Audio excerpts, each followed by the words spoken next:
എങ്ങനെ ധൈര്യം വന്നു ഈ ഹോട്ട് സീറ്റിൽ വീണ്ടും വന്നിരിക്കാൻ?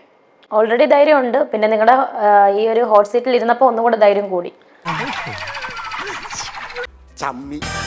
ഈ ഹോട്ട് സീറ്റിന്റെ ചരിത്രത്തിൽ ആദ്യമായിട്ടാണ് ഒരു ഗസ്റ്റ് വീണ്ടും ഇത്ര അഹങ്കാരത്തോടെ ഇവിടെ വന്നിട്ട് സംസാരിക്കുന്നത്. ഇത് കേട്ടിട്ട് നീ എന്താ ഞെട്ടാത്തത്? ഞാൻ ഞെട്ടി ചേച്ചി, ചേച്ചിക്ക് മനസ്സിലാവഞ്ഞിട്ടാ. എനിക്ക് ഉള്ളതായിട്ട് തോന്നുന്നില്ല. ഓക്കെ, ഓൾറെഡി ഞാൻ ബോൾഡ് ആണ്, അതേ ഞാൻ വീണ്ടും പറയുന്നുള്ളൂ. ഈശ്വര, ഇതൊക്കെ എന്റെ തലയിലാവൂലോ? അതെങ്ങനെ നിന്റെ തലയിലാവണം? പിന്നെ നീ കയറിയേക്കോ? ഞാൻ അതിന്റെ ഒരു കുറവ് മാത്രമേ ഉള്ളൂ. പോസിറ്റിവിറ്റി കിട്ടിയത് കൊണ്ട് അഹങ്കാരമാകാമെന്നാണോ സംസാരത്തിലൊക്കെ? ഒരിക്കലുമില്ല. ഞാൻ ഇങ്ങനെ തന്നെയാണ് മുന്നോട്ട് പോകാറുള്ളത്. ആൾക്ക് തീരെ വിദ്യാഭ്യാസം വിവരമൊന്നും ഇല്ലേ, വിഡ്ഢിത്തിരെ പറയുള്ളൂ, തെണ്ടി. ഈ ഷോ കഴിഞ്ഞപ്പോഴത്തേക്ക് രേണുവിന്റെ കുപ്രസിദ്ധി എന്റെ തലയിലേക്കാ വന്നിരിക്കുന്നത്, കേട്ടായിരുന്നോ? മോഹൻലാലിനെ നായികയാക്കി എടുക്കുമെന്നാണോ രേണു ചിന്തിക്കുന്നത്? ഒരിക്കലുമില്ല. ലാൽ സാറിന്റെ നായികയുള്ള ഇതൊന്നും എനിക്കില്ല. ഈ പെണ്ണുമ്പോഴൊക്കെ വീട്ടിലിരുന്നാ പോരെ? അങ്ങനെയാണെങ്കിൽ ഈ അഭിനയിക്കുന്ന എല്ലാ നായികമാരെയും നായകന്മാരെയും ഒക്കെ തെറി വിളിക്കണമല്ലോ, അതൊന്നും കേൾക്കുന്നില്ലല്ലോ. അതാ നിന്റെ വിഷമം. ഈ ഹോട്ട് സീറ്റിലേക്ക് ഫസ്റ്റ് ഷോയിലേക്ക് വരുമ്പോ രേണുസുധിയുടെ മുഖത്ത് ഇച്ചിരി അഹങ്കാരം ഉണ്ടായിരുന്നു. അത് ഇച്ചിരി കൂടിയിട്ടുണ്ടോ എന്ന് സംശയം രണ്ടാമത്തെ ഹോട്ട് സീറ്റിലേക്ക് വന്നപ്പോഴത്തേക്ക്.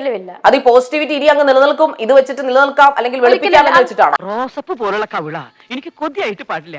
ഞാൻ രണ്ടെണ്ണം പൊട്ടിച്ചിട്ട് ഓടിയിട്ട് വരാം. എന്നെ ഒന്ന് അനുഗ്രഹിച്ചേ. ഞാൻ സമർത്ഥിക്കുകയാണ്, ഞങ്ങളുടെ ഈ പറയുന്ന ഹോട്ട് സീറ്റ് എന്ന് പറഞ്ഞ ഷോയിൽ വന്നതിന് ശേഷം മാത്രമാണ് ഇങ്ങനെ ഒരു ഷോയിലേക്ക് വന്നില്ലായിരുന്നെങ്കിൽ താങ്കൾക്ക് ഒരു കാലത്തും പോസിറ്റീവ് കമന്റ് കിട്ടാൻ പോകുന്നില്ലെന്ന് ഞാൻ പറഞ്ഞാൽ താങ്കൾ എതിർക്കും. ഏതെങ്കിലുമൊക്കെ ചാനലിൽ വന്നിരുന്ന് ഇങ്ങനെ ഷോ കാണിച്ചാൽ മാത്രമേ താങ്കൾക്ക് പോസിറ്റിവിറ്റി കിട്ടത്തുള്ളൂ, അല്ലെങ്കിൽ ആങ്കറിനെ മിടുക്കൊണ്ട് മാത്രമായിരിക്കും, ആങ്കർ നെഗറ്റീവ് എടുത്ത് തലയെ വെച്ചിരിക്കുന്നത് കൊണ്ടായിരിക്കാം ചിലപ്പോൾ താങ്കൾക്ക് പോസിറ്റിവിറ്റിയിലേക്ക് പോകുന്നത് എന്ന് ഞാൻ പറയുന്നു.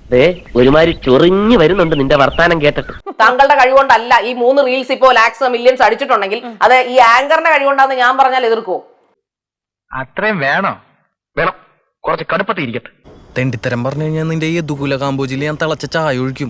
അഭിനയത്തിന്റെ കഴിവൊന്നും രേണു പറയണ്ട. അഭിനയത്തിന്റെ കഴിവാണെങ്കിൽ ഈ തുടക്കം തൊട്ട് അഭിനയിച്ചതിനൊക്കെ പോസിറ്റീവ് കമന്റ് വരണ്ടേ, അത് വന്നിട്ടില്ലല്ലോ. വിളച്ചിലാണല്ലോ കൂടുതൽ നോക്കരുതേ.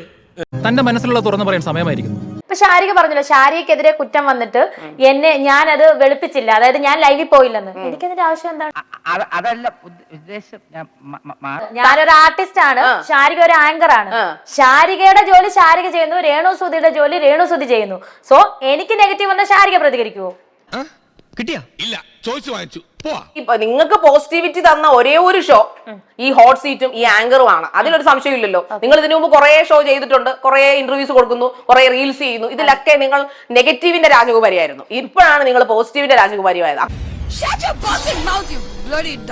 ഇവരുടെ ഈ സ്നേഹാഭിനയത്തിന് ഓസ്കാർ കൊടുക്കേണ്ടത്. അപ്പൊ എങ്ങനെയാണ് കാര്യങ്ങളൊക്കെ ഒരു തീരുമാനമായില്ലേ? ഞാൻ പോകുന്നു. Bye bye. Mata lumba